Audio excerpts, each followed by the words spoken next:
different question from becoming your own movement and becoming your own cultural force. Those are different questions. And I think one follows the other, but I think a lot of artists get caught up in, I'm going to make a career, I'm going to make a career.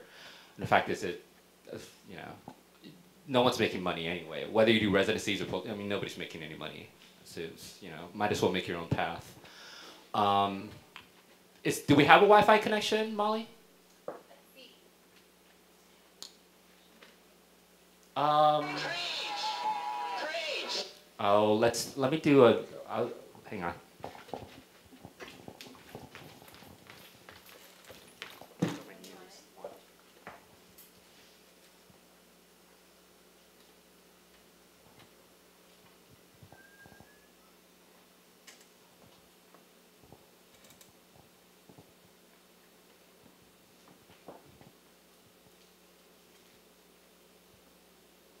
Who's more annoying, drunk Asian girls or drunk white girls? White girls. Hey, who's more annoying, drunk white girls or drunk Asian girls? Drunk Asian girls. White girls are hella more annoying. Who's more annoying? Good question. Asian girls. Drunk black girls. Why? Their voices just seem to be so much more annoying. Am I gonna be on TV? And they don't really have a lot to say. White girls are hot bitches! No, I think drunk girls are all annoying. Court that shit, man. White or Asian. I think they're about equally as annoying. Drunk bitches equal annoying. Right now I'm working, so I'd rather have two drunk white girls or I didn't ask who you wanted to fuck. Drunk Asian girls, a huge group of them, that would definitely be more annoying because they're very loud. They squeal high pitched. Who's sluttier? Who's sluttier? Drunk Asian girls? The white girls. The white girls. No, not Asian. Do bouncers get laid? Hell yeah. Do you really? That's not a myth? To be honest, I think this is the most ridiculous question that you're asking because it's like generalizing like an entire like race. Like, and I may have Actually, drank something, but generalizing I think it's two so races, specific. actually. Yeah, and each one is so different. Like Asian refers to so many different countries. You're right. So you got all fucking ethnic studies. Who's more annoying, a big group of drunk Asian girls or a big group of drunk white girls? That's a stereotypical question. I'd rather not answer. Yeah, I don't really have an answer to that question. What do you guys think? Asian girls. Asian girls.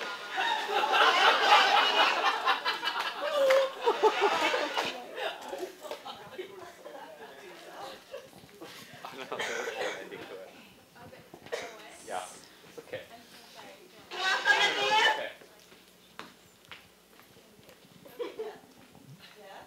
Any last words? No, I mean, make a career out of nothing. This is what I really advocate. Make a career out of nothing. It's fine to work with institutions, but work with institutions when you know you don't actually need to. But really, you can make a career out of nothing. Great, so there you have it. Thanks. So we are structuring this evening using a sort of combined format of something that is sometimes called World Cafe, where we have small groups of discussion, and the panel, which we sort of just started with. So we have 4 questions that Mary's going to read through. I don't know if we want to combine question 3 and 4. So we'll have 3 groups, and each group is going to be facilitated by one of our illustrious panelists. So they're going to come, fancy panelists. So they're going to come and join the tables, and you are going to have a chance to self-select and talk about the question that you care about. And we're going to give you about 15 or 20 minutes to have that conversation, and then I'm going to get on the microphone and force you to move to a different table and talk about a different question. But these artists stay at the same table, so they get to sort of continue the through line of the conversation. And then afterwards, we're going to pass around this microphone to all of you, not to do a summarized report back to the teacher, but really to sort of talk about what is the most surprising thing that came out of your table's conversation. What did you care about the most from the conversation? So just like little popcorn responses. And while you're doing that, I'm going to, at Philip's urging, I'm going to break out the wine early so that you can start drinking while you're talking. Okay, so here I will read for you the questions, which you may have noticed are in your program, so you may already know and have been able to think about what you want to do. And again, you do get to have 2 choices. So number 1, pop culture, professionalism, and legitimacy. When looking at the terms pop culture and high art, which we put in parentheses because we knew they were silly terms, how would dance be defined through these lenses? What is interesting about the collision of pop culture's perspective on dance with high art's perspective on dance? How does pedigree and professionalism come into play when looking at artists working in and outside of pop culture? How are artists legitimatized or not through the lenses of both pop culture and high art? So that's question number one, and Monique is going to be the person manning that table. Number two, dance in mass media. What are some of the impacts, both positive and negative, of So You Think You Can Dance on contemporary dance making or contemporary dance makers? How does the element of competition influence how we understand what we see? How do these shows define dance, and how do they create a template for what the broader community perceives as legitimate dance? And Eric is going to take that one. So if you want that, follow Eric to whatever table he goes to. So then what we're thinking is we're going to combine questions 3 and 4 into a giant table, giant mass of questions. So if you want either of those, they're going to be one table, okay? And that will be with Phillip. Number 3, viewing dance online. The growth of dance video clips available on sites such as YouTube is staggering. How is this impacting the field and how work is being seen? How are artists working with these new possibilities? That means you guys, right? How does it affect the immediacy of an artist's work, or the control an artist have over how they are represented and the context for their work? How does YouTube help artists find new audiences? How can it turn people off from work? It used to be that we had to wait for a company to come to us to experience it. Now we can just watch a clip online. Is this reducing provincialism? So that's the batch of number 3 questions, and we're going to add to that the batch of number 4 questions.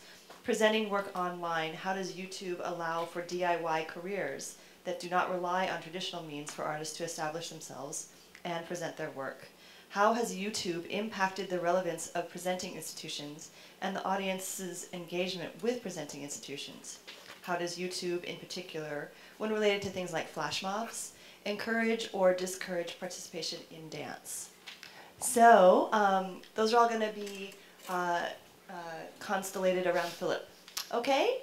Is that clear? Does everybody have a thought and a plan? And I'm just going to serve as ringleader. So I'm going to have Monique come to this table right here, and everyone wants to talk about question 1. Gravitate to this table. I'm going to have Eric go over to that table, and everyone gravitate towards him. And then I'm going to have Phillip go to this back table, and everyone gravitate towards that. And this table should be vacated. So we have a plan? All right. Go, Jessica.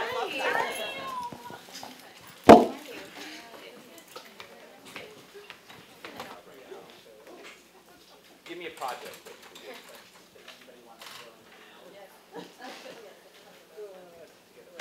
Think about it. With nothing else, no for money, no for time, no for resources. What can you make right now? So, do we want to just kind This of go week. for it? Can I start? Start thinking. But of course, lenses of pop culture and high art is so vast a question that I can Great. See, that level of specificity is good. like my answer to that is everything and not enough, right? So Good. this, right? YouTube, I mean, it does create, and what you bring up, absolutely. There is a democratization of this chaotic Good this week? information. You've never, There's a lot of projects fall apart because you're waiting for someone else. Keep it simple. So, I think there's the good side is.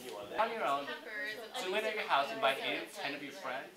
But the key is, and I think the artists always do that, you have to legitimize yourself. Show. You're going to pay me money in that exchange to legitimize. It's about calling that a gallery, putting it on your resume, writing it up. People just get a bunch of different together and they like title and they throw it out there. It's like, oh, I'm having like a performance series, and it's like, How different would you walk in the world if you walked around knowing you're the founder of a gallery, you're the founder of a dance company, you are the founder of a